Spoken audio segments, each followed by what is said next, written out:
நல்லா டிஃப்ரெண்ட் டேஸ்ட்டில் பிரிஞ்சால் காடை ஃப்ரை ஒரு நல்ல டேஸ்ட்டாக இருக்கும். வாங்க வீடியோக்குள்ளே போகலாம்.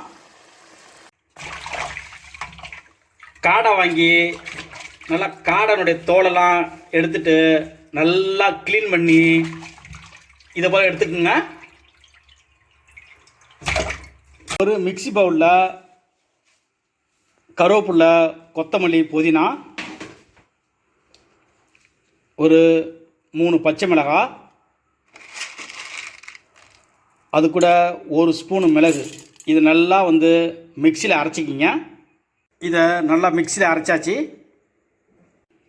இந்த காடையில் கொஞ்சம் மஞ்சத்தூள்,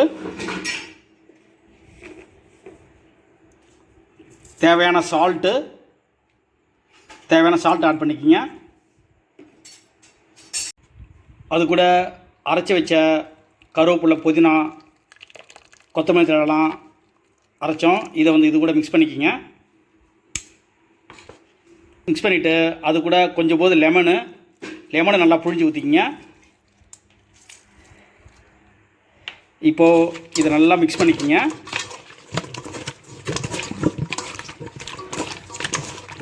ஒரு ஸ்பூனுக்கு மேலே ரெட் சில்லி ஆட் பண்ணிக்கிங்க.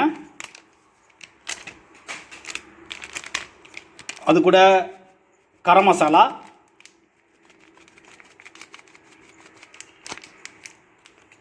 இதையும் சேர்த்து நல்லா மிக்ஸ் பண்ணிக்கிங்க.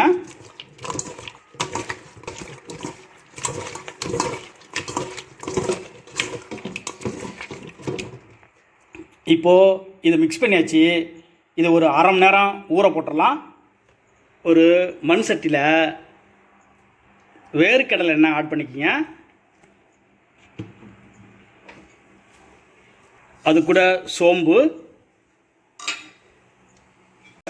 கருவேப்பிலை, கொத்தமல்லி, புதினா. இப்போது ஏற்கனவே ஊற வச்ச இந்த காடையை, ஏற்கனவே மசாலாவில் ஊற வச்சுருக்கோம், இந்த காடையை இதில் ஆட் பண்ணிக்கிங்க.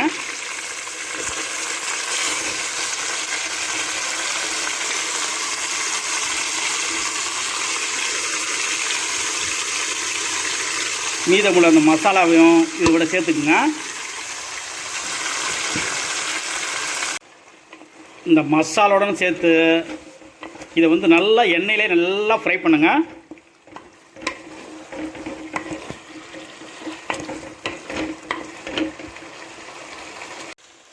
இதை நல்லா எண்ணெயில் ஃப்ரை பண்ண பிறகு கொஞ்சம் வாட்டர் சேர்த்துக்குங்க.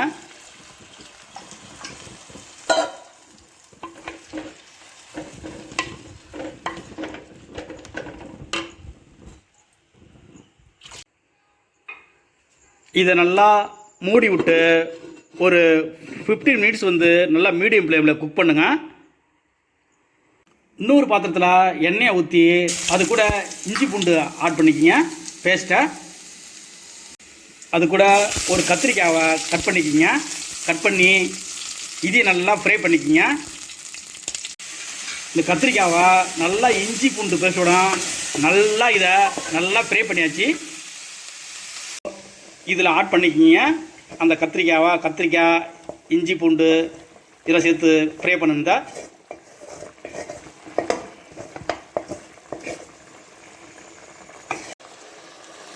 நல்லா சூப்பராக அந்த